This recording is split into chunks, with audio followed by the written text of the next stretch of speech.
시간이 되었습니다. 우리 다 같이 찬송가 9장 펴시고 일어나셔서 4절 부르심으로 주일 오전 예배를 3월 첫째 주 주일 오전 예배를 하나님 앞에 드리겠습니다.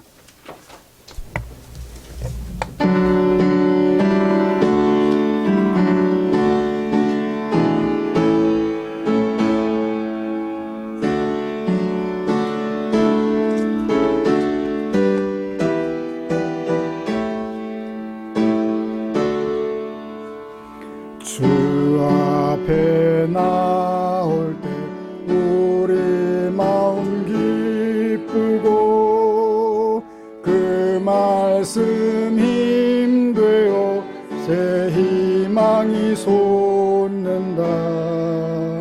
고난도 슬픔도 이기게 하시옵고 영원에 잇대어 살아가게 하소서.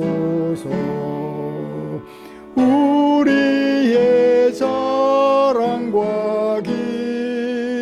기쁨 생명의 하나님, 우리 예배를 받아주시옵소서.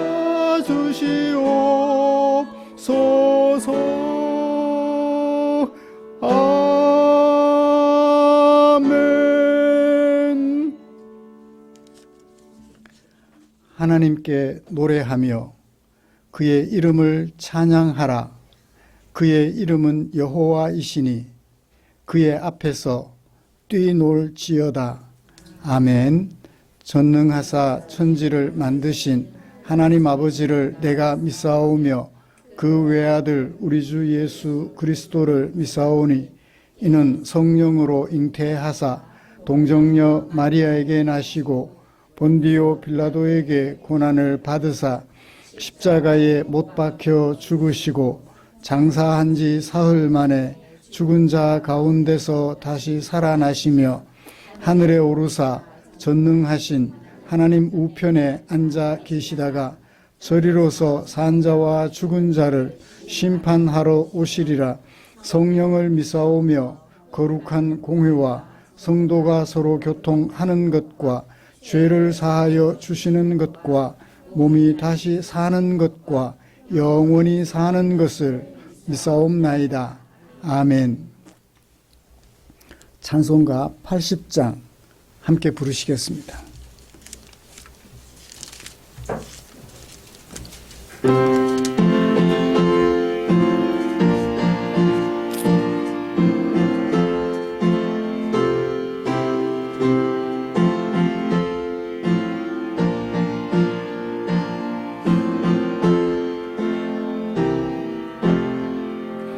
전지에 있는 이름 중 귀하고 높은 이름, 주 나시기 전 지으신 구주의 이름 예수. 주 앞에 내가 엎드려 그 이름 찬송함은 내 귀에 들린 말씀 중 귀하신 이름 예수. 주 십자가에 달릴 때 명패에 쓰인 대로 저 유대인의 왕이요 곧 우리 왕이시라. 주 앞에 내가 엎드려 그 이름 찬송함은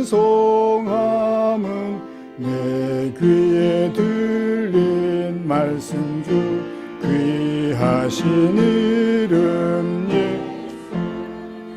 지금도 살아 계셔서 언제나 하시는 일, 나 같은 죄인 부르사 참 소망 주시도다. 아멘. 주 앞에 내가 엎드려 그 이름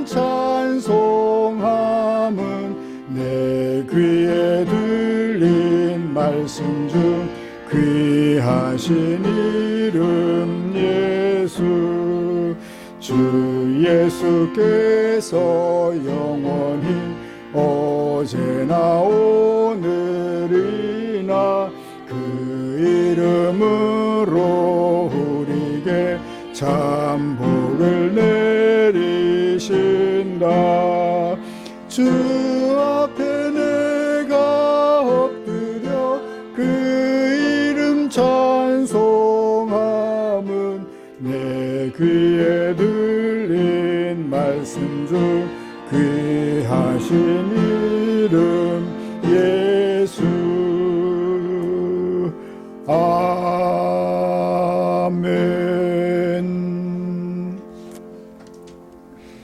교독문 10번입니다. 시편 16편 주보에 기록된 교독문 함께 교독합니다. 하나님이여 나를 지켜 주소서. 내가 주께 피하나이다.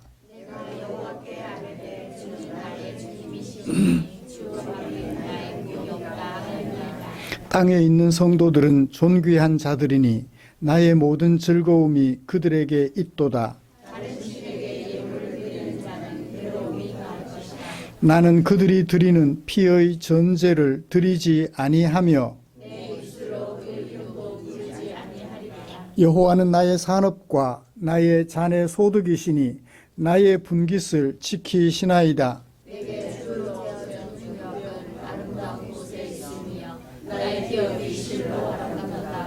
나를 훈계하신 여호와를 송축할지라. 아멘. 내가 여호와를 항상 내 앞에 모심이여 그가 그의 오른쪽에 계심으로 내가 흔들리지 아니하리로다. 아멘. 자리에 앉으셔서 찬송가 94장 함께 부르시겠습니다.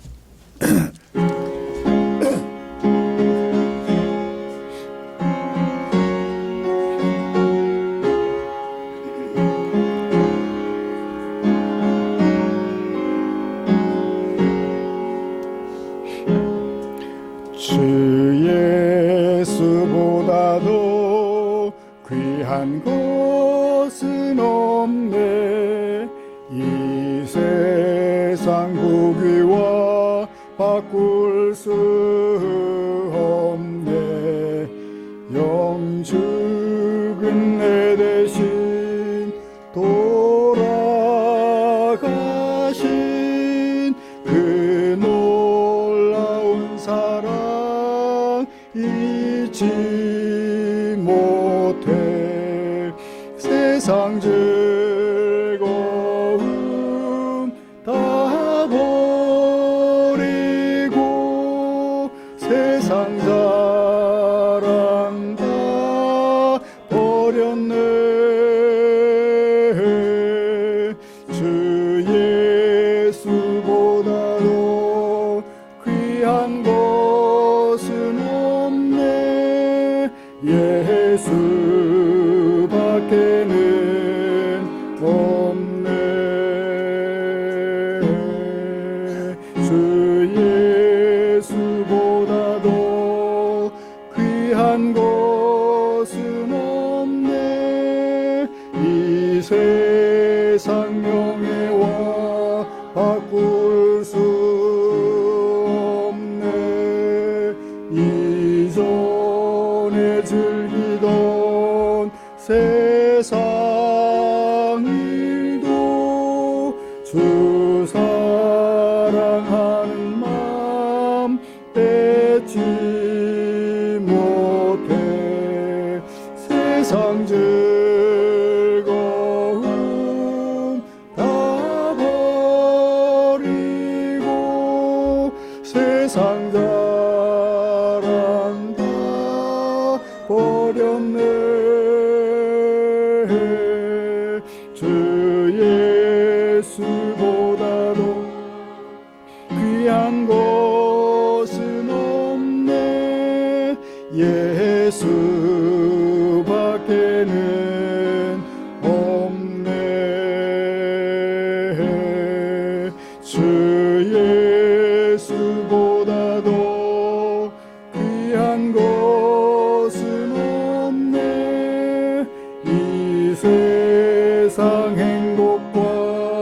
바꿀 수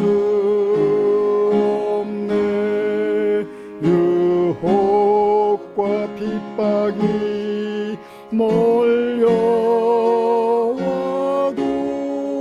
주 섬기는 내 맘 변치 않아. 세상 즐거움 다 버리고 세상 자랑 다 버렸네. 주 예수보다도 귀한 것은 없네. 예수밖에는 없네.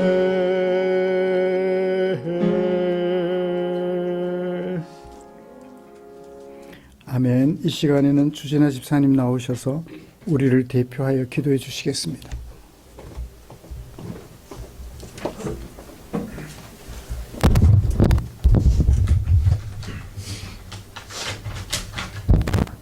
기도드리겠습니다. 사랑과 자비의 하나님 아버지, 거룩하고 복된 주일 아침에 저희를 예배의 자리에 불러주시니 감사합니다. 아멘. 세상의 거친 파도 속에서도 저희를 눈동자처럼 지켜주시고 주님의 전에서 다시금 우리의 영을 새롭게 하시니 그 은혜의 영광을 돌립니다. 이 시간 마음을 다해 주님께 기쁨이 되는 예배가 되게 하여 주시옵소서. 주님, 지난 한 주간의 삶을 돌이켜봅니다. 그리스도인이라 자처하면서도 세상의 가치관에 흔들렸고 주님의 말씀보다 나의 고집과 욕심을 앞세웠음을 고백합니다. 우리 교회 모든 성도들의 허물을 이 시간 예수 그리스도의 보혈로 깨끗이 씻어 주시옵소서. 정결한 마음과 정직한 영을 새롭게 하시고 다시금 주님 가신 좁은 길로 묵묵히 걸어갈 용기를 허락하여 주시옵소서. 아멘. 이 시간 간절한 마음으로 우리 교회와 성도들을 위해 기도합니다. 경제적인 결핍과 일터의 문제로 밤잠을 설치며 고민하는 이들이 있습니까? 주님께서 친히 그들의 목자가 되어주셔서 부족함이 없게 하시고 막힌 담을 허무시며 광야의 길을 내시는 살아계신 하나님을 경험하게 하시옵소서. 아멘. 또한 주님, 육신의 연약함으로 고통받는 우리 교회 성도들을 기억하여 주시옵소서. 병상에서 눈물로 기도하는 이들을 위로하시고 치유의 역사를 허락하여 주시옵소서. 아멘.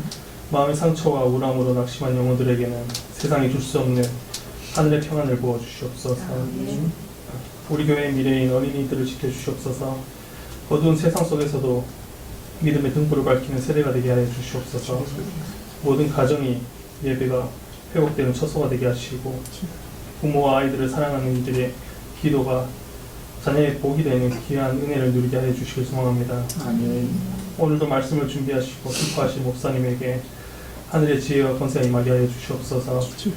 예배를 위해 힘써 나갈 때 피곤함을 이겨낼 수 있는 강건함을 주시며 가정과 사역이 모두 은혜 안에서 형통하게 하여 주시옵소서. 아멘. 예배를 위하여 헌신과 봉사하는 손길들이 있습니다.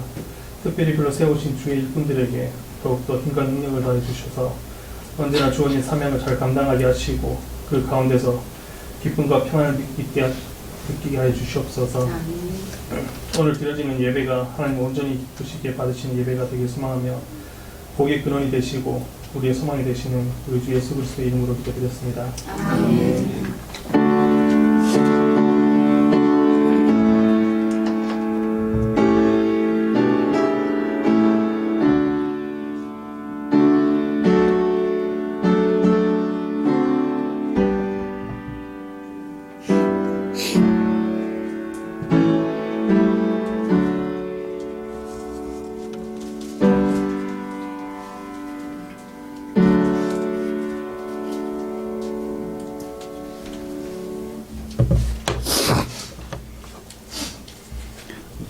오늘 함께 묵상할 하나님의 말씀은 요한복음 1장 43절부터 51절까지입니다.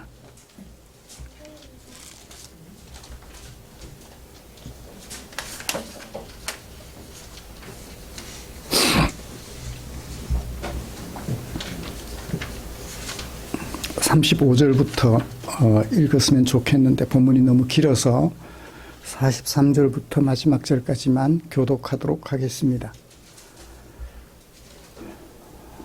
이튿날 예수께서 갈릴리로 나가려 하시다가 빌립을 만나 이르시되 나를 따르라 하시니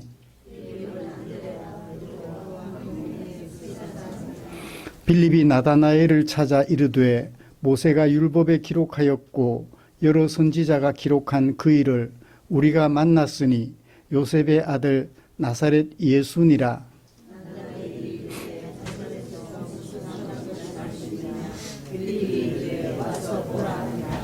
예수께서 나다나엘이 자기에게 오는 것을 보시고 그를 가리켜 이르시되 보라 이는 참으로 이스라엘 사람이라 그 속에 간사한 것이 없도다.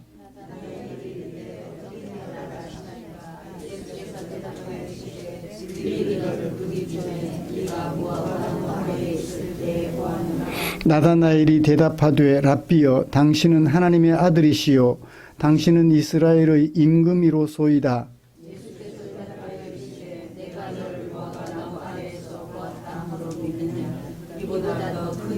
같이요. 또 이르시되 진실로 진실로 너희에게 이르노니 하늘이 열리고 하나님의 사자들이 인자 위에 오르락 내리락 하는 것을 보리라 하시니라.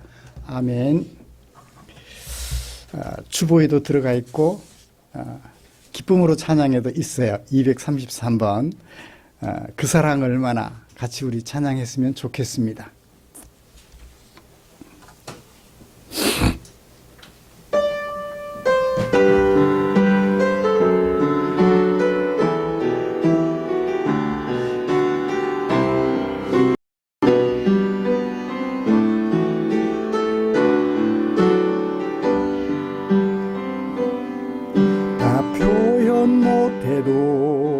나 표현하리라. 나 고백 못해도 나 고백하리라. 나 알 수 없어도 나 알아가리라. 나 닮지 못해도 나 닮아가리라. 나 표현 못해도 나 표현하리라. 나 고백 못해도 나 고백하리라. 나 할 수 없어도 나 알아가리라. 나 닮지 못해도 나 닮아가리라. 그 사랑 얼마나 아름다운지,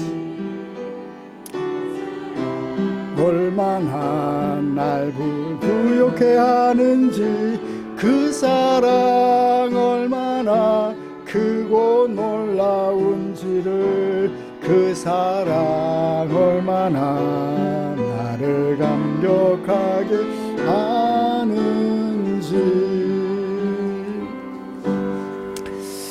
요한계시록 공부할 때 생각이 나요. 하늘 보좌 앞에서 14만 4천의 성도들이, 부활한 14만 4천의 성도들이 큰 우레와도 같이, 큰 물소리와도 같이 하나님을 찬양하는 그 소리 얼마나 크고 웅장했을까요? 주님의 사랑을 한번 생각해 보십시오. 그죠? 그 사랑 너무 좋아서 배우고 싶고 담고 싶고 알아가고 싶잖아요. 찬양 한 번 더 큰 목소리로 찬양하고 말씀 나눴으면 좋겠습니다.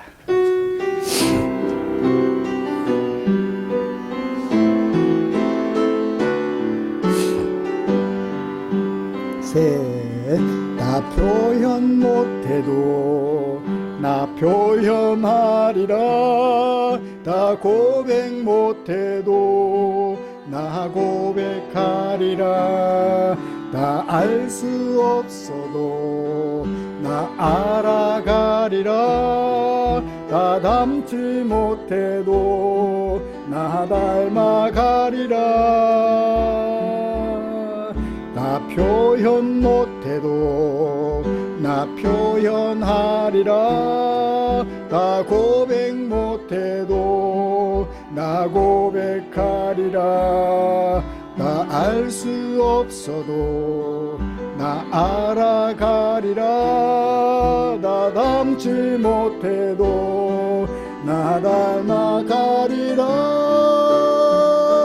그 사랑 얼마나 아름다운지 그 사랑 얼마나 날 부욕해 하는지 그 사랑 얼마나 크고 아름다운지를 그 사랑 얼마나 나를 감격하게 하는지.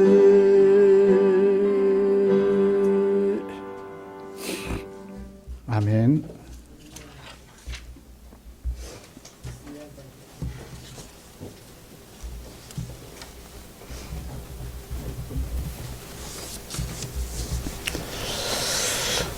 우리는 지난주에 예수님에 대하여 세례 요한이 소개하는 내용을 살펴보면서 은혜를 받았습니다. 세례 요한은 예수님을 소개하면서 자신의 죄가 가져다 줄 형벌을 스스로 지고 가고 있는 사람들을 위하여 세상에 오신 분, 곧 하나님의 어린 양이라고 소개해 주셨지요. 하나님의 어린 양이란 하나님의 아들로서 사람으로 오신 예수님이 사람들이 스스로 감당할 수 없는 죄의 형벌을 대신 짊어짐으로써 사람들에게 하나님의 자녀가 되게 하는 권세를 주시는 분이라고 라는 의미를 가지고 있었습니다. 사랑하는 성도 여러분, 하나님을 무시한 그리고 하나님을 부정하며 살아간 나의 죄가 내게 가져다 줄 형벌을 대신 짊어지고 또 나를 하나님의 자녀가 되게 하셔서 하나님을 아버지라 부르게 하신 예수님에 대하여 한 주간 동안 어떤 생각들을 하셨을까요? 지난 한 주간 동안 세상 어떤 다른 종교에 속하지 않고 오직 이런 하나님의 어린 양이신 예수님을 믿게 된 것에 대하여 마음속에서부터 어떤 생각들이 올라오던가요?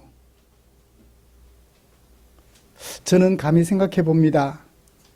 저와 함께 하나님을 예배하며 살아가는 우리 성도님들께서는 그 예수님 때문에 감격하고 감사하며 생활하셨을 줄 믿습니다.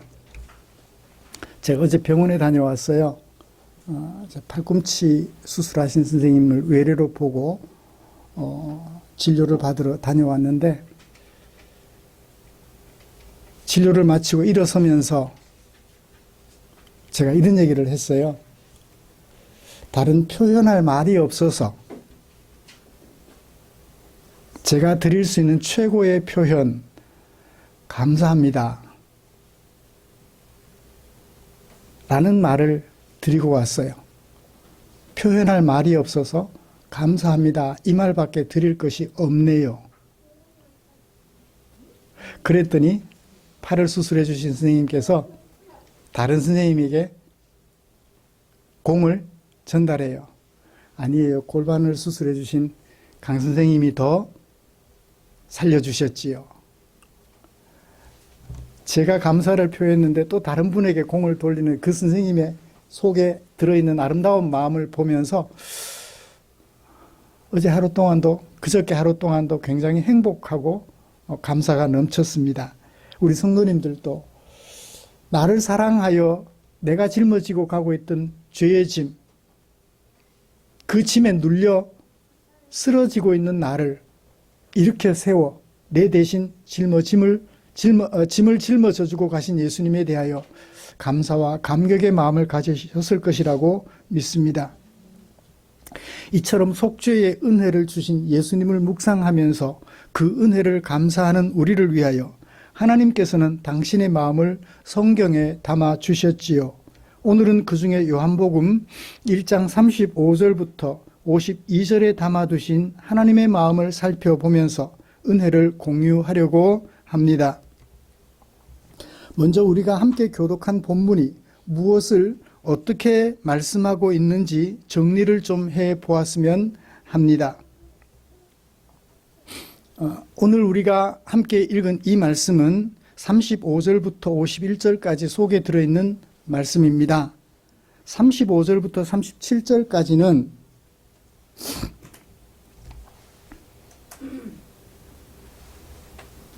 예수님이 어떤 분이라는 것을 소개한 안드레와 빌립과 나다나엘, 그들의 소개를 사도 요한이 기록하게 된 배경을 말하고 있어요. 세례 요한의 제자들 중에 두 사람이 스승이며 선지자인 세례 요한의 예수님에 대한 증언, 하나님의 어린 양, 저 사람이 하나님의 어린 양이야 라는 얘기를 듣고 자신들이 따르던 세례 요한을 떠나 예수님을 따르게 된 두 사람이 있었다 라는 것이 사건의 배경입니다. 두 사람이 따르게 되는 것을 보신 예수님께서 사건을 전개하셔요. 38절부터 39절까지 너희들이 무엇을 구하니? 너희들이 무엇을 찾니? 라고 질문하시고 사람들은 두 사람은 예수님께 다시 대답하지 않고 질문해요. 당신은 어디에 머물고 계십니까? 당신은 어디에 머물고 계십니까? 왜 물었을까요? 좀 만나서 몇 시간 동안 얘기 좀 해야 되겠습니다. 우리 스승이 당신을 보고 하나님의 어린 양이라고 하는데 진짜 맞는지 얘기를 통해서 좀 듣고 싶습니다. 그런 마음으로 당신이 머물고 계시는 곳이 어디입니까? 라고 묻지 않았을까요?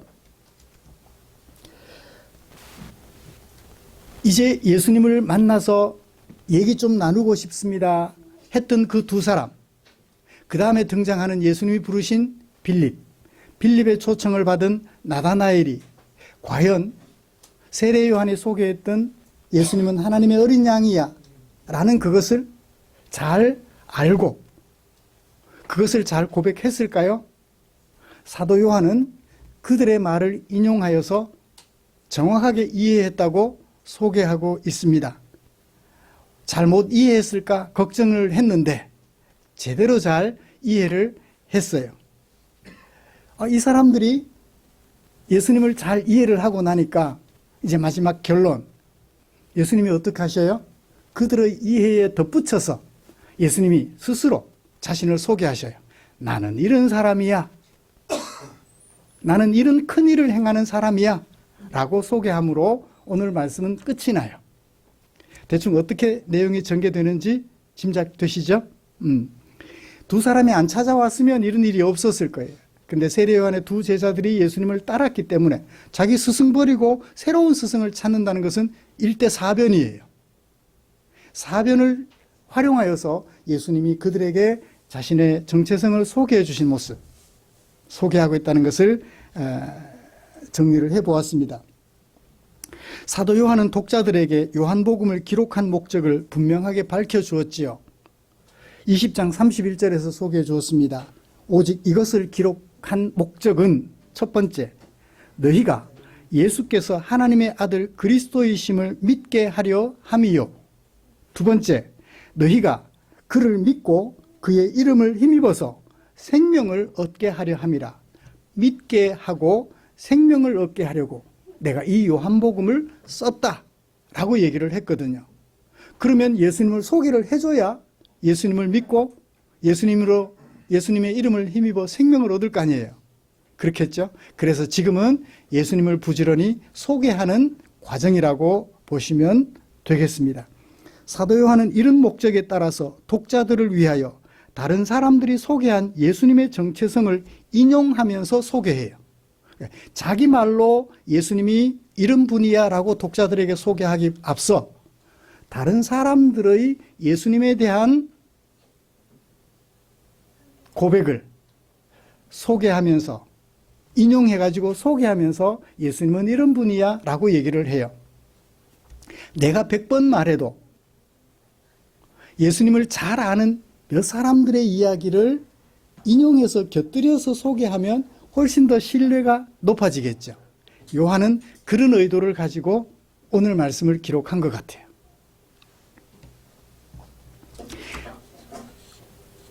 이런 말씀을 가지고 오늘 설교를 어떻게 해갈까요? 먼저 예수님의 정체에 대하여 증언한 세례 요한의 제자였다가 예수님을 따르게 된 두 사람 중 한 사람, 안드레, 그리고 예수님의 초청을 직접 받은 빌립, 그리고 빌립의 초청을 받고 예수님을 만나 예수님과 대화를 나누었던 안드레의 예수님의 정체성에 대한 고백을 먼저 살펴보려고 합니다. 그리고 이어서 예수님이 직접 그 사람들에게, 가까이는 안드레에게 소개해 주신 예수님의 정체성, 예수님은 누구신지 함께 살펴보면서 은혜를 나누려고 합니다. 말씀 나눌 때 우리 안에 하나님의 은혜가 충만하시기를 간절히 소원합니다.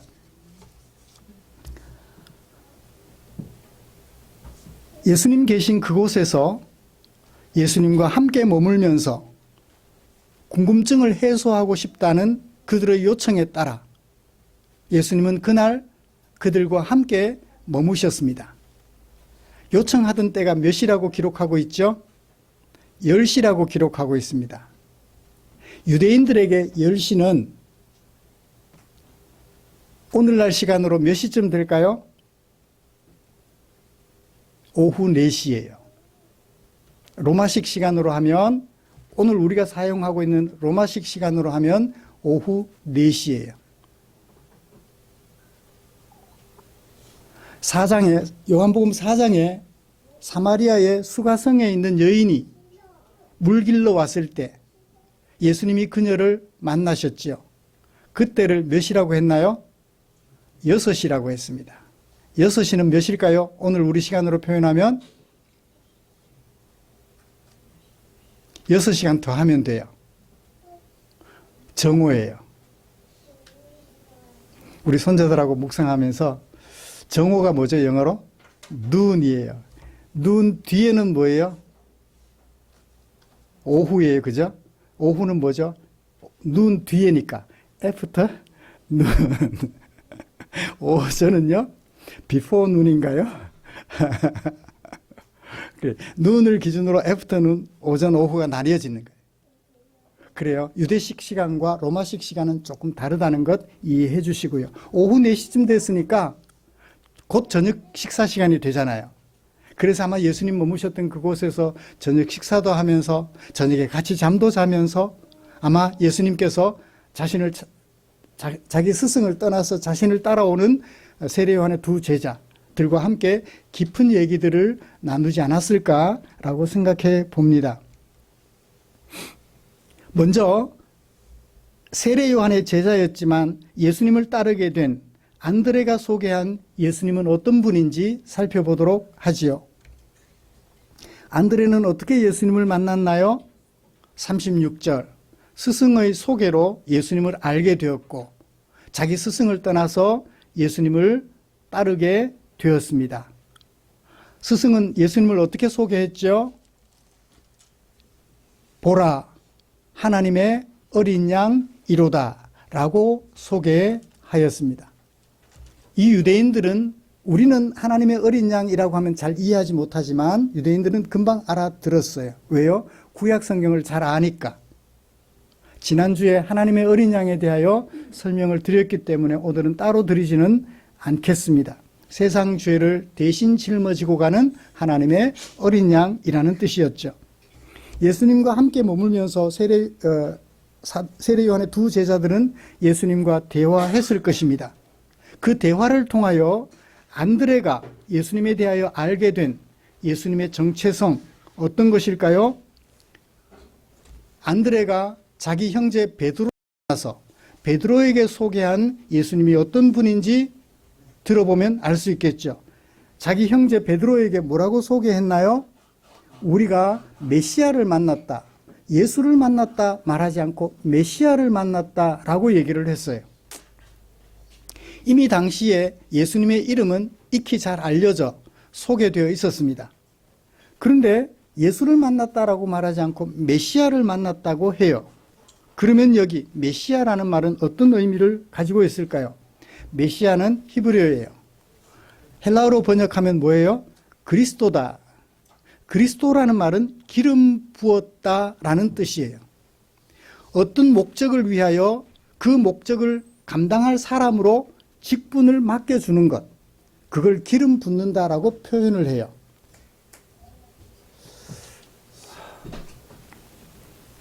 예수님이 하나님의 아들로서 위에 계신 하늘로부터 이 땅에 오신 사람으로 오신 목적이 무엇일까요? 1장 12절. 하나님의 자녀가 아닌 사람을 하나님의 자녀가 되게 하려고 사람으로 오신 거예요. 하나님의 어린 양으로 오셨지요. 목적은 그것입니다. 그 목적을 위하여 예수님이 어떻게 되었다? 하나님으로부터 기름 부음을 받았다. 직분을 받았다라는 거예요. 예수께서 세례 요한에게 물로 세례를 받으시고 물에서 올라오실 때 하늘로부터 음성이 들렸다고 마태는 마태복음 3장 17절에서 기록하고 있습니다. 제가 거룩한 음성으로 바꿔서 하늘로부터 들려오는 소리를 소개해 드릴게요.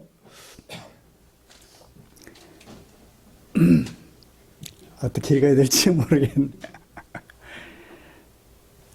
이는 내 사랑하는 아들이요 내 기뻐하는 자라. 좀 거룩했나요? AI에게 부탁을 해가지고 거룩한 음성으로 스피커로 들려드릴까 하다가 그것까지는 미처 준비를 못했습니다. 제 음성이 좀 거룩하게 들렸나요? 다시 한번. 앞에는 실패했으니까. 이는 내 사랑하는 아들이요 내 기뻐하는 자라. 좀 빨랐나요? 네. 좋아요. 감사합니다. 이게 기름 붓는 거예요. 제가 목사 안수 받을 때를 생각해 봅니다. 여러분들의 목사님들이 저의 머리 위에 손을 얹으시고 목사로 라는 직분으로 임직을 하시는데 그때 하나님께서 예수님에게 들려주셨던 그 목소리를 제 귀에 들려주셨더라면 아마 제가 지금보다 더 훌륭하게 목사로서 일하고 있었을 텐데 라는 생각이 들어요. 이런 얘기예요. 기름 부었다. 메시아라는 말은 그런 얘기예요. 하나님의 자녀가 아닌 사람들을 하나님의 자녀가 되게 하려고 사람으로 보내신 하나님의 아들로서 하나님이 인정해 주셨다라는 그런 뜻이에요. 안드레가 고백한 메시아라는 말은 그런 의미를 가지고 있어요. 예수님에 대하여 정확하게 이해했나요? 정확하게 이해한 것 같아요. 그날 저녁 같이 먹으면서 밤새워 이야기하면서 예수님에 대하여 들은 것이 틀리지 않았습니다. 이제 예수님의 부르심을 직접 받은 빌립이 소개한 예수님의 정체성을 보죠. 이튿날이 되었을지 모르겠습니다. 아니면 사흘 후가 되었을지 모르겠어요. 빌립은 어떻게 예수님을 만나게 되었나요? 43절. 예수께서 갈릴리로 나가려고 마음을 먹었다. 갈릴리, 바다예요. 호수예요. 바다라고도 표현하는 만큼 큰 호수예요. 그날 저녁 예수님이 머무시는 곳에서 안드레와 함께 깊은 이야기를 나누시고 이틀이 되었겠죠. 밤에 가진 않으셨을 테니까. 낮에 갈릴리 바다로 호수로 나가려고 마음먹고 계셨는데 그렇게 해서 나가다가 누구를 만났어요? 빌립을 만났어요. 빌립을 만났으면 그냥 지나가시면 되잖아요. 그런데 빌립을 붙들고 말씀하셔요. 나를 따르라. 뜬금없이. 나를 따르라 그러니까 뜬금없이 하시는 말씀에 빌립은 또 따라요. 안드레와 베드로와 함께 같은 동네 사람이니까 아마 이튿날쯤 되지 않았을까 생각합니다. 예수님은 나를 따르라고 뜬금없이 말씀하셨고 빌립은 그런 예수님의 부르심에 기꺼이 호응했어요. 잠시간 대화가 있었는지 아니면 긴 시간 대화가 있었는지 모르겠습니다. 빌립은 친구 나다나엘을 만났는데 그 나다나엘에게 예수님을 소개해요. 그러니까 예수님과 예수님의 부르심을 받고 예수님을 따랐어요. 그리고 예수님과 대화를 했겠죠. 예수님에 대해서 알게 됐어요.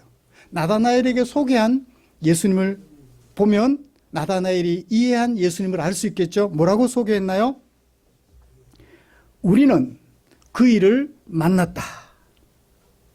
개역개정은 그 이라고 그랬는데 조금 이제 세번역 같은 것은 조금 높여서 그 분이라고 번역을 했더라고요. 우리는 그분을 만났다. 어떤 분? 모세가 율법에 기록했고 여러 선지자가 기록한 그분. 와, 뭐를 잘 아는 사람이에요, 빌립은? 모세를 잘 알고 여러 선지자를 잘 아는 사람이에요.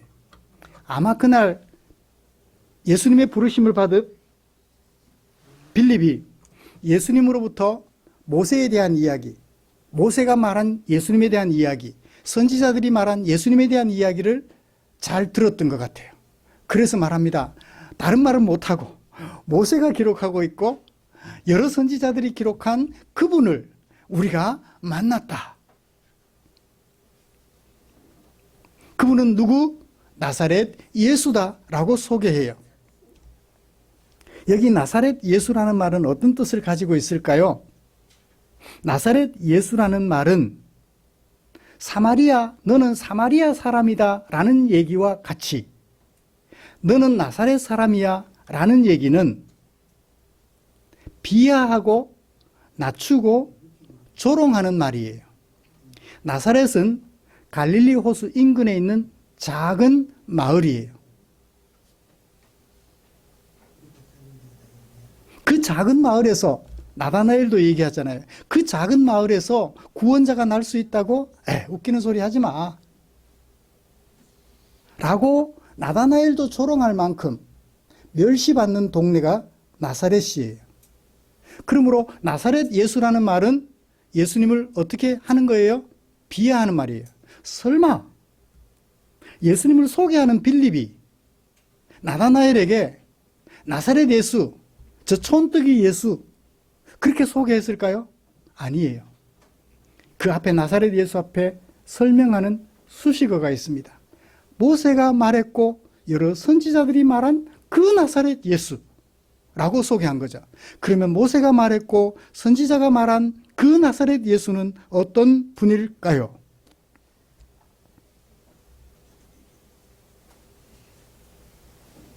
이사야 51장 1절부터 3절에서 오실 메시아에 대하여 이렇게 소개합니다. 우리가 들은 것을 누가 믿었느냐? 주님의 능력이 누구에게 나타났느냐? 하나님의 능력이 누구에게 나타났느냐? 메시아에게 나타났다는 얘기예요. 그는 주님 앞에서 마치 연한 순과 같이 마른 땅에서 나온 싹과 같이 자라서 그에게는 고운 모양도 없고 훌륭한 풍채도 없으니 우리가 보기에 흠모할 만한 아름다운 모습이 있다 없다? 없다. 그는 사람들에게 멸시를 받고 버림을 받고 고통을 많이 겪었다. 천대받고 멸시받고 고통받고 조롱받는 분, 그분을 뭐라고 말해요? 나사렛 예수라고 얘기를 한 것입니다. 마태는 이런 메시아 예수님에 대하여 이렇게 표현했어요. 마태복음 2장 23절에서 나사렛이란 동네에 예수님이 가서 사니, 예수님이 어디에서 태어나셨어요? 호적하러 어디로 갔나요? 베들레헴으로 갔어요. 지금의 팔레스틴 땅입니다. 베들레헴으로 가서 그 베들레헴의 구유에서 태어나셨어요. 베들레헴에서 태어나신 예수님이 자라면서 어디로 가서 자라셔요? 나사렛으로 가서 살며 자랍니다. 아버지 요셉을 따라서 목수일을 하며 살았죠. 왜 나사렛에 가서 사셨을까요? 엄마 아빠가 데리고 가서 사니 어쩔 수 없잖아요. 요셉과 마리아가, 요셉은 진짜 아빠는 아니에요. 진짜 아빠는 하나님이시죠. 요셉과 마리아가 예수님을 데리고 나사렛에 가서 사니 살 수밖에 없었겠죠. 그러나 성경은 말합니다. 예수님이 나사렛이란 동네에 가서 사니, 아버지 때문에 살게 되었다 수동태로 표현하지 않고 능동태로 표현해요. 사니. 왜냐하면 그 이유는 선지자로 하신 말씀에 나사렛 사람이라 칭하리라 하심을 이루려 함이니라. 멸시받는 사람이라 하는 선지자의 말씀을 이루려고 굳이 나사렛에서 가셔 사셨고, 그래서 빌립은 예수님을 선지자들이 말한 나사렛 예수 그분을 만났다라고 말하는 거예요. 멸시받지만 어떤 분? 하나님의 자녀가 아닌 사람들을 하나님의 자녀가 되게 하시는 분이라고 소개했던 거예요. 이제 나다나엘이 이해하고 예수님을 고백한 예수님의 정체성은 무엇일까요? 나다나엘이 예수님과 대화합니다. 나를 어떻게 아십니까? 그러니까 예수님이 말해요. 네가 무화과 나무 아래 있을 때부터 나는 알았다. 그때 만난 적 없는데 당신이 나를 어떻게 알아요? 만난 적 없는, 알 수 없는 일을 아는 사람. 수가성 사마리아의 수가성 여인 다시 떠올려 봅니다. 남편을 데려오라고 말을 했을 때 그 남편이 어떤 사람들인지를 알고 있었던 수가성 여인이 뭐라고 말합니까? 당신은 내가 보니 선지자입니다. 나의 과거를 당신은 모르는데, 한 번도 나를 본 적이 없는데 어떻게 아십니까? 뭐라고 말해요? 당신은 내가 보니 선지자 같습니다 라고 얘기를 해요. 근데 나다나엘은 한 번도 본 적 없는데, 만나서 대화한 적 없는데 자기를 알아요. 네가 무화과 나무 아래에서 뭐 하고 있는지는 모르겠어요. 그늘 아래 있었으니까 쉬었겠죠? 쉬고 있을 때부터, 낮잠 자고 있을 때부터 알아봤어. 태어나기 전부터 알았겠죠. 그러니까 나다나엘은 그런 예수님을 뭐라고 말해요? 뭐라고 말해요? 하나님의 아들이고 이스라엘의 임금이라는 얘기를 합니다. 이스라엘의 임금이라는 얘기만 하고 넘어갈게요. 왜냐하면 예수님이 직접 밝힌 예수님의 정체성이 중요하니까요. 예수님이 십자가에 못 박히셨을 때 머리에 명패가 달립니다. 뭐라고 달리죠? 어떻게 알았어요? 우리 주일학교 학생들이 대단해요. 유대인의 왕이라고. 이스라엘의 왕이라고 명패가 적혀 있었죠. 유다의 임금은 마지막 20대 시드기야 왕을 끝으로 유다는 없어졌어요. 국가로서 유다는 없어졌어요. BC 586년 시드기야가 침략한 바벨론에게 포로로 붙잡혀 감으로써 이스라엘이라는 국가는 공식적으로 없어졌어요. 그 후로 예수님 오실 때까지도 이스라엘이라는 나라는 없어요. 예수님 당시에도 이스라엘은 로마의 식민지가 되어 있었죠. 그런데 이스라엘의 임금이라고? 그러면 얼른 뭐가 생각나요? 다윗에게 하셨던 하나님의 언약이 생각나죠. 다윗에게 하나님께서 약속하시면서 뭐라고 말씀하셨나요? 사무엘하 7장 16절 너의 집과 너의 나라가 내 앞에서 영원히 보존되고 너의 왕위가 영원히 견고하리라 그랬어요. 근데 이 언약은 시드기야 왕 때 BC 586년 유다가 공식적으로 망함으로써 끊어졌잖아요. 그러면 하나님의 언약은 취소가 되었을까요? 무효가 되었을까요? 예수님에게서 다시 이루어졌다는 얘기예요. 그래서 마태는 예수님을 소개하면서 뭐라고 말했나요? 아브라함과 다윗의 자손 예수 그리스도의 세계라. 다윗의 자손으로 오신 예수라는 뜻으로 그렇게 말을 했던 것입니다. 그러므로 나다나엘이 이 사람은 이스라엘의 임금이다라고 표현한 것은 다윗에게 언약하신 그 왕위를 영원토록 계승할 왕이라는 얘기예요. 이제 우리는 세 사람의 예수님의 정체성에 대한 이야기를 들어보았습니다. 멸시받고 천대받는 나사렛 예수, 그렇지만 선지자들이 약속한, 선지자들이 말씀한 진짜 우리 인류의 구원자, 그 다음에 모든 이스라엘의 임금, 그 다음에 하나님의 자녀가 아닌 사람들을 하나님의 자녀가 되게 하려고 하나님으로부터 직임을 받으신 그리스도, 메시아로 소개되었습니다. 여러분, 이들 세 사람이 소개한 예수님에 대한 정체성, 우리가 알고 있는 예수님과 같은가요? 이 예수님이 하실 일과 사람으로 오신 그 목적을 생각해 보니 오늘 우리 찬양했던 것처럼 그 사랑 얼마나 깊은지,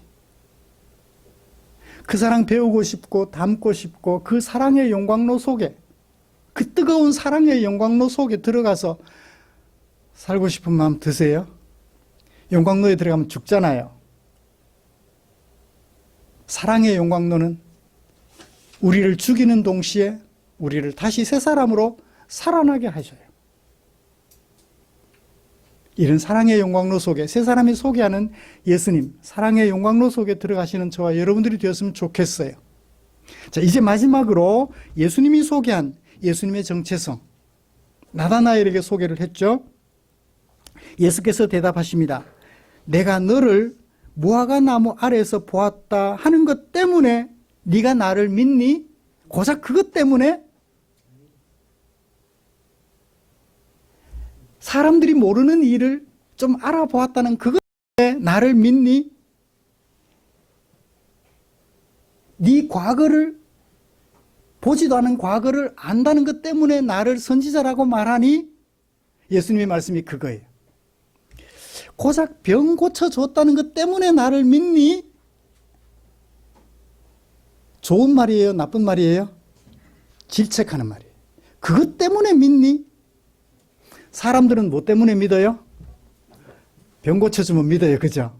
아마 제가 손을 얹어 기도하면 즉시 사람이 고쳐져요. 그러면 아마 우리 교회 성도들이 넘쳐나겠죠? 모든 병자들이 다 올 것이고 고침을 받아서 어떻게 할까요? 감사해서 헌금하고 예배당 크게 짓고 난리가 날 거예요. 제가 여러분들의 알지 못하는 과거를 알아요. 과거를 막 말해줘요. 그러면 어때요? 다 도망갈 것 같아.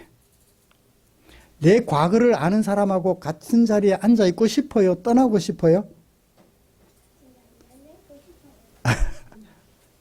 저 같으면 떠나고 싶어요. 왜요? 내 과거는 좋은 것도 있지만 뭐도 있어요? 부끄럽고 부끄러운 것도 있거든요. 내 과거를 아는 사람 옆에 있고 싶지 않아요. 근데 내가 그 사람 앞에 옆에 앉아 있으면 내가 뭐 같아요? 발가벗겨지는 것 같잖아요. 그런데 나다나엘은 자신의 과거 중에 좋은 것이에요? 나쁜 것이에요? 좋은 것도 아니고 나쁜 것도 아니고 그냥 무화과 나무 아래 있었다는 것, 그거밖에 아니에요. 그런데 사마리아 여인은 조금 부끄러운 과거잖아요. 사실은 부끄러운 게 아닌데 남자들에 의하여 버림받았었지 여자 스스로 남자들을 버린 것은 아니었으니까요. 사실은 부끄러운 게 아니에요. 사람들은 자꾸 부끄러운 것이라고 얘기를 하는데 저는 아무리 봐도 그 사마리아 수가성 여인이 부끄러운 짓을 했다는 얘기는 찾아볼 수가 없어요. 자, 다시 본문으로 돌아왔어요. 자신의 나쁜 일도 아니고 좋은 일도 아니고 그냥 중립적인 일, 무화과 나무 아래 있을 때 내가 너를 알았어 라고 하는 얘기를 듣고 당신은 이스라엘의 임금이다. 그것 때문에 그렇게 하니? 약간 질책하시면서 정확하게 들려주셔요. 그것 때문에 나를 메시아라고, 나를 하나님의 아들이라고 말하지 마, 하나님의 어린 양이라고 말하지 말라는 뜻을 담고 있어요. 진짜 나를 알아야 돼 라고 말씀하시면서 진짜 예수님에 대하여 소개합니다. 더 큰 일을 행하는 예수님. 51절에 소개하고 있죠. 내가 너희에게 이르노니 하늘이 열리고 하나님의 사자들이 인자 위에, 누구 위에? 나 위에 오르락 내리락 하는 것을 네가 보게 될 거야. 그걸 보고 나를 믿으렴. 내가 이런 분이라는 것을 정확하게 이해하고 나를 믿으렴 이라고 예수님이 소개해주고 계셔요. 하나님의 사자들이 인자라는 말은 사람의 아들이라는 말이에요. 사람의 아들과 대조되는 말이 뭐죠? 하나님의 아들이에요. 제가 유식한 척 해볼게요. 사람의 아들은 헬라어로 하면 히오스 투 안트로프. 안트로프가 사람이에요. 안트로프. 사람의 휘오스, 아들. 그 아들, 호는 정관사, 그 아들. 하나님의 아들은요, 호, 휘오스, 투, 대우. 대우가 하나님이에요. 소유격. 하나님의 아들, 사람의 아들. 하나님의 아들은 누구 편에서 볼 때? 하나님께서 볼 때. 사람의 아들은 누구 편에서 볼 때? 사람으로 오신 사람의 입장에서. 예수님을 볼 때 사람에게서 태어났잖아요. 동정녀 마리아에게서 태어나셨으니까. 사람의 아들이라고 표현한 것입니다. 그런데 이 사람의 아들이라는 표현은 예수님에게만 적용돼요. 왜냐하면 세상에 동정녀에게서 탄생한 사람이 있을까요? 없을까요? 결혼하지 않은 처녀에게서 태어난 사람이 있을까요? 없을까요? 없어요. 그래서 호, 휘오스투, 안트로프라고 말할 수 있는 사람은 유일하게 한 사람밖에 없어요. 예수님밖에. 누가 하나님의 사자들이 인자, 예수님 위에 오르락 내리락 하는 것을 보리라. 이 말 읽으면 누가 생각나요? 야곱이 생각나죠. 창세기 28장에 나오는 내용입니다. 야곱이 형을 속였어요. 그리고 누구를 속였어요? 아버지를 속였어요. 아버지, 제가 장자 에서입니다. 자기 몸에 무엇으로 옷을 입고 염소를 잡아서 그 가죽을 벗겨 자기 팔에 두르고 그 팔을 아버지 앞에 내밀며, 아버지가 눈이 어두웠거든요. 아버지 앞에 내밀며, 아버지, 제가 형 에서입니다. 그러니까 만져보니까 누구 같아요? 형 에서 같아요. 에서가 털이 많았거든요. 아버지를 속이고 장자가 받을 축복을 아버지에게 받아요. 어떻게 하고? 형 몰래, 형이 사냥 나간 사이에 그 기회를 이용하여 장자가 받을 축복을 아버지를 속이고 아버지에게 받았던 야곱이에요. 이제 누가 무서워요? 아버지는 아버지니까 뭐 별로 무섭진 않았어요. 누가 무서울까요? 형 에서가 무서웠겠죠. 예준이가 예담이를 무서워하나요? 얼마나 무서운지 도망을 갔어요. 누가 사는 집으로? 외삼촌이 사는 하란이라는 동네로, 가나안 땅에서 하란으로 도망을 가면서 어디에 이르게 돼요? 정확하게는 몰라요. 나중에 알게 되죠. 야곱이 이름을 붙여서 이제 그곳 이름이 베델이라는 곳이 되긴 했습니다. 외삼촌 집으로 도망가는 중에 날이 저물어서 자야 되잖아요. 돌 하나를 가져다가 놓고 그 돌을 베개 삼아 잠이 들었어요. 꿈을 꾸게 됐어요. 그 꿈 속의 내용이 이렇습니다. 꿈에 보니까 사다리가 땅에서 세워졌어요. 어디까지 닿았어요? 하늘까지 닿았어요. 또 봤어요. 사다리만 있는가 하고 봤는데 그 하늘 꼭대기에서부터 하나님의 사자들이 그 위에서 뭐부터 해요? 내리락부터 먼저 해야 되죠. 내리락. 내려왔다가 누구한테까지? 야곱이 누워있는 데까지 내려왔다가 그 다음에 내리락 했으면 뭐 해야 돼요? 또 오르락 해야 돼요. 근데 우리는 오르락 내리락이 입에 익숙해서 항상 올라가는 것부터 먼저 나왔어요. 내리락 오르락 내리락 오르락 하는 것을 본 거예요. 그때 여호와께서 야곱에게 꿈속에서 말씀해 주셨어요. 여호와 하나님께서 야곱에게 말씀하시기를 나는 여호와야. 너의 조부 아브라함 하나님, 이삭의 하나님이다. 네가 누워있는 땅 내가 너와 내 자손에게 줄 거야. 내가 네게 허락한 것을 다 이룰 때까지 너를 한시도 떠나지 않을 거야. 한시도 떠나지 않을 거야. 다른 말로 바꾸면 내가 너와 함께 할 거야. 누구의 이름하고 비슷해요? 예수님의 다른 이름 임마누엘과 같죠. 그 사다리를 본 거예요. 이 사다리를 예수님이 인용하면서 나는 그런 사람이야 라고 얘기를 해요. 어떤 의미죠? 사다리 꼭대기에 닿아 있는 하늘 저편 하나님. 아마 이런 얘기를 했기 때문에 요한계시록에서 사도 요한이 4장 1절에서 열린 하늘문 보았다. 열린 하늘문 저편에 보좌를 보았고 열린 하늘문 이편 땅의 세상을 보는 거예요. 요한이 요한복음에서 이 얘기를 했기 때문에 요한계시록에서 그런 꿈을 꾸지 않았을까라고 생각을 하게 됩니다. 다른 제자들은 누구도 이런 말을 하지 않았거든요. 그래요. 인자가 오르락내리락 하는 것을 보게 될 거예요. 인자 위에. 그러니까 하나님께서 누구에게까지? 인자에게까지 오르락내리락 하셔요. 그러면 사람들은 하나님을 보려면 어떻게 해야 돼요? 하나님이 오르락내리락, 하나님과 교통하는 예수님에게 나가면 되죠. 누가? 누구도 상관. 누구의 이야기를 가져왔어요? 야곱의 이야기를 가져왔잖아요. 어떤 야곱? 속이는 야곱. 당연히 형에게 매를 맞아서 죽어도 시원치 않을 속이는 자잖아요. 그런 야곱조차도 하나님을 만나는 것처럼 이 인자를 통하면 누구도 차별 없이 하나님을 만나게 된다 하는 얘기죠. 예수님은 그렇게 사다리를 통한 사다리 메타포를 통해서 자신이 어떤 존재인지를 밝혀주셨습니다. 말씀을 마치겠습니다. 사랑하는 성도 여러분, 이제 세 사람이 고백한 예수님의 정체성, 그리고 예수님이 우리에게 직접 밝혀주신 예수님의 정체성을 우리는 살펴보았습니다. 어때요? 우리가 알고 있던 예수님과 같은가요? 하나님과 우리를 연결시켜서 우리로 하여금 하나님을 만나게 해주시는 하나님인데 사람으로 오신 인자. 하나님 편에서 보면 하나님의 말씀을 이루려고 이 땅에 오신 하나님의 아들. 또 다른 이름, 세상 사람들의 죄를 짊어지고 하나님 앞에 나아갈 수 있게 해주시는 하나님의 어린 양. 하나님과 교제하게 해주시는 하나님의 자녀가 되게 해주시는 분.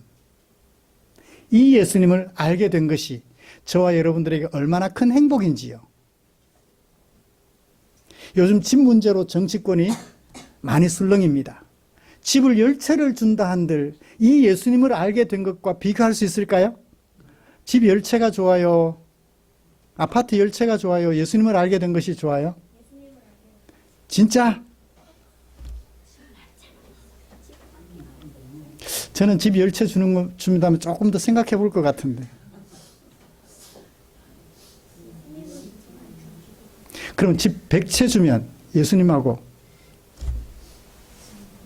익스체인지 할 수 있을까요? 집 100채를 준다면, 땅 100만 평을 준다면. 그래요. 죽으면 그거 다 놓고 가잖아요. 이 예수님을 알게 된 것이 그 어떤 것을 얻게 된 것보다 큰 행복이라는 것. 우리 마음속에 간직하고 또 간직했으면 좋겠습니다. 기도하겠습니다. 고맙습니다, 주님. 사도 요한이 예수님을 아직 잘 믿지 못하고 알지 못하는 독자들에게 이렇게 예수님을 소개해 주면서 이 예수님을 알고 믿으라고, 이 예수님의 이름을 힘입어 생명을 얻으라고 소개해 주신 예수님의 정체성을 살펴보았습니다. 아버지 하나님, 우리를 하나님의 자녀가 되게 하시고 하나님과 교제하게 하시려고 사람의 아들로 오신 우리 구주 예수님 내 마음속에 모시고 우리 주님과 함께 살아가기를 다짐하고 또 다짐해 봅니다. 감사하며 예수님의 이름으로 기도드립니다. 아멘. 찬송가 634장 부르시면서 준비한 헌금 드리겠습니다.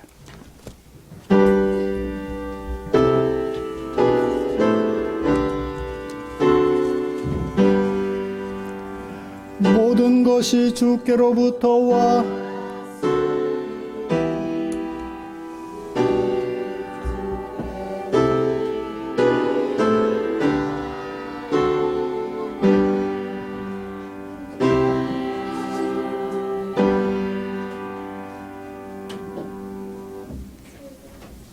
고맙습니다. 감사합니다. 표현할 것이 그 말밖에 없어서 우리의 어휘력이 낮아서 그 말밖에 없습니다. 고마우신 하나님을 생각하면서 사랑하는 성도들 일주일 동안 생활하는 중에 나에게 사용하라고 맡겨주신 물질을 나 아닌 너를 위하여 사용하기를 원하는 아버지의 뜻을 조차 헌금으로 구별해 두었다가 주일 예배 드리면서 교회에 헌금으로 드렸습니다. 하나님의 은혜를 감사하고 하나님의 주인 되심을, 하나님의 아버지 되심을 고백하는 성도들의 마음이 여기 있으니 우리 주님 받아 주시옵소서. 그리고 하나님의 말씀에 순종하여 살아가는 우리 성도들을 당신의 품에 안아주시고 네가 나를 사랑하는 줄 내가 아노라 주의 따뜻한 음성으로, 우렁찬 음성으로 들려주시옵소서. 넘어져 있던 지체들이 일어설 수 있도록, 주저앉아 있는 지체들이 일어설 수 있도록 주여 크신 음성으로 들려주시옵소서. 이물질 축사해 주시옵소서. 주님이 축사하시면 빈들에 있어 굶주린 우리의 이웃들을 살리고 배를 채워드리는 일에 쓰고 남음 있을 줄 믿사오니 우리 주님 축사해 주시옵소서. 예수님의 이름으로 기도드립니다. 아멘.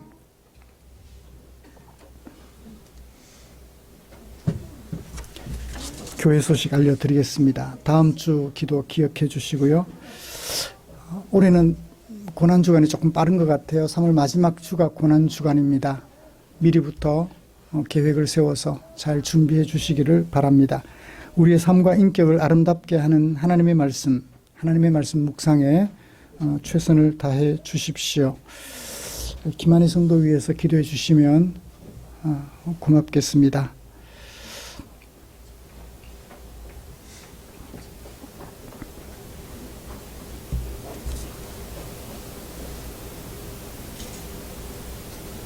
그리고 중보기도는 주보에 기록된 중보기도문 참고하시고 집에 가실 때 주보를 예배당에 버려두고 가지 마시고 집으로 가지고 가셔서 중보기도 제목 읽으시면서 기도하는 시간 가지셨으면 좋겠고, 가끔씩은 예배당에도 오셔서 예배당이 어떤지도 좀 보시고 내가 손댈 곳은 없는지도 보시고 주보에 기록된 중보기도 제목들을 놓고 같이 기도도 하시고 그렇게 돌아가셔도 좋을 것 같아요. 우리가 공동으로 소유한 공간이잖아요. 우리의 손이 닿고 우리의 발이 닿는 그런 예배당이 되었으면 좋겠다 생각합니다. 곁에 계시는 분들과 인사 나누시죠.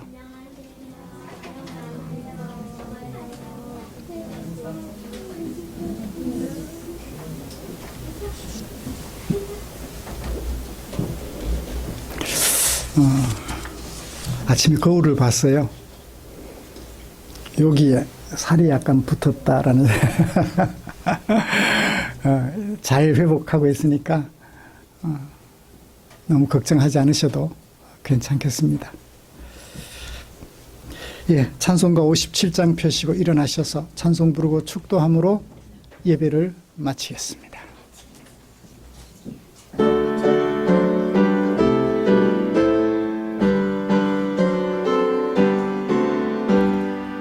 오늘 주신 말씀에 새 힘 얻어서 세상으로 나가서 살아갈 때에 나 혼자 힘으로 늘 부족하오니 주여 나를 승리하게 하소서.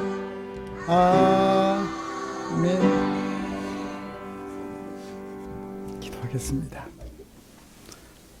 우리 구주 예수 그리스도의 은혜와 하나님 아버지의 지극하신 사랑하심과 성령 하나님의 인도하시고 위로 충만, 교통, 격려하시는 은혜가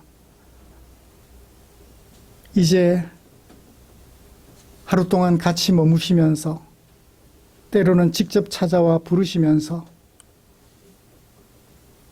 당신이 누구이심을 밝혀주셨던 그 예수님께서 우리에게도 밝혀주신 그 예수님을 생각하면서 그 예수님의 사랑의 용광로 속에 들어가 살기로 다짐하면서 예배를 마치는 모든 지체들 위해 지금부터 영원토록 함께 계시기를 축원하옵나이다.